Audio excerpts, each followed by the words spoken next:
This is not just a hearing. This is a pressure point where war, oil, and global panic collide in real time. One question about the Strait of Hormuz just cracked open a political fault line no one can close back, and in that moment, confidence started turning into contradiction. Chris Murphy walked in asking a simple question: who actually controls the Strait of Hormuz right now, military force or political surrender? But what he got back wasn't certainty. It was strategy wrapped in ambiguity. Pete Hegseth doubled down hard. Military pressure is real, options are active, Iran can be forced to bend, naval power, land targets, economic chokehold, everything on the table. But Murphy didn't flinch, because history doesn't reward that kind of certainty. Vietnam, Ukraine, North Vietnam, every single time, pressure was supposed to break resistance, and didn't. And now Murphy is warning, this isn't leverage anymore. This is a countdown. Gas prices are already bleeding families.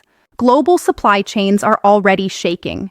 What do you think about this debate? Drop your opinion in the comments below and join the discussion on what really happened here. And yet Washington is still debating what winning even looks like in this conflict. Then it escalates again. Intelligence reports don't even match. One side says Iran's missile power is crushed. The other says Iran still holds most of its arsenal. And when Congress asks for numbers, they get silence. Not answers, not confirmation, just classification. That's where this stops being politics. Because when no one agrees on reality, every decision becomes a gamble with global consequences. World, creating much more pressure for other countries than ours. So the bad guy here is Iran, who's closing the strait through piracy effectively, because they really only have fast boat capabilities. We're blockading them. None of their stuff's getting out. They're feeling all the pressure. Okay, here's my follow-up question. You don't worry that through a study of history, you might come to the conclusion that you are overestimating their willingness to cave based upon economic pressure. The Russians believed them. Your own intelligence estimates, as has been reported, suggest that, in fact, the Iranians are in a position to hold out for potentially years.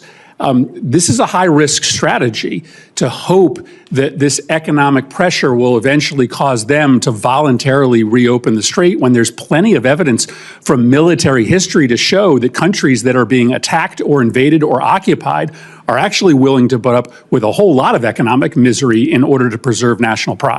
We understand all of those historical case studies, and it's not just economic pressure. There's military pressure, diplomatic pressure. We certainly have a lot more military pressure we can bring to bear if the president were to choose to do so.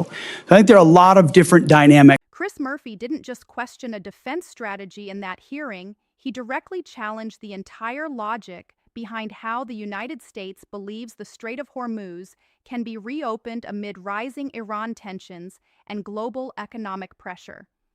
What started as a formal committee exchange quickly turned into a high-stakes confrontation over military power, economic warfare, and the real limits of American influence in one of the world's most critical shipping routes.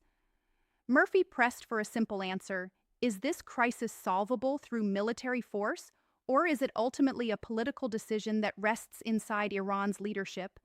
But instead of a clean yes or no, what followed exposed a deeper divide inside the U.S. security establishment.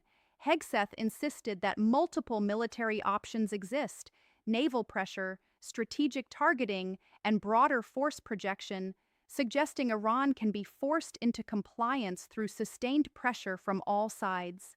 Murphy pushed back hard, warning that history does not support that level of confidence.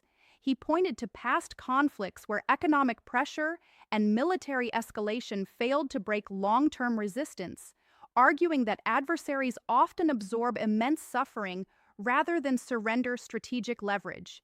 In his view, the idea that Iran will quickly cave under pressure is not strategy, it's assumption.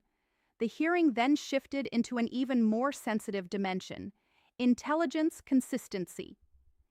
Conflicting public reports and internal assessments about Iran's missile and drone capability raised a critical question. Does anyone in the government actually agree on the real battlefield picture? One narrative suggests Iran's capabilities have been significantly degraded, while other intelligence estimates reportedly suggest a much higher remaining arsenal. Yet, when asked for clarity, officials repeatedly refused to confirm numbers, citing classification and the risk of validating leaks. That refusal created a vacuum where uncertainty became the dominant theme. Murphy seized on it, arguing that without a shared understanding of facts, Congress is being asked to fund and support a strategy that may not even be grounded in agreed reality. The tension wasn't just about Iran anymore. It was about trust, transparency, and decision-making at the highest levels of national security.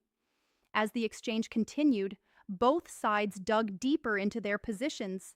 Hegseth maintained that Iran faces overwhelming pressure from multiple fronts, and that time, combined with sustained economic and military leverage, will eventually force concessions. Murphy countered that time is not an ally here, it is a cost.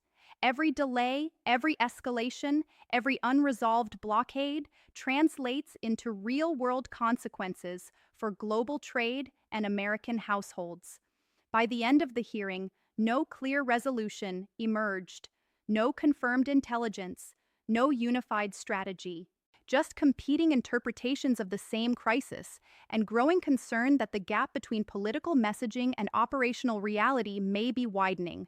And that is what makes this moment so significant. Not just the arguments exchanged, but the uncertainty left behind. Because when the world's most critical shipping route, contested military capabilities, and conflicting intelligence assessments all collide, the real question is not who sounded stronger in the hearing, but whether anyone actually has full control of the situation at all.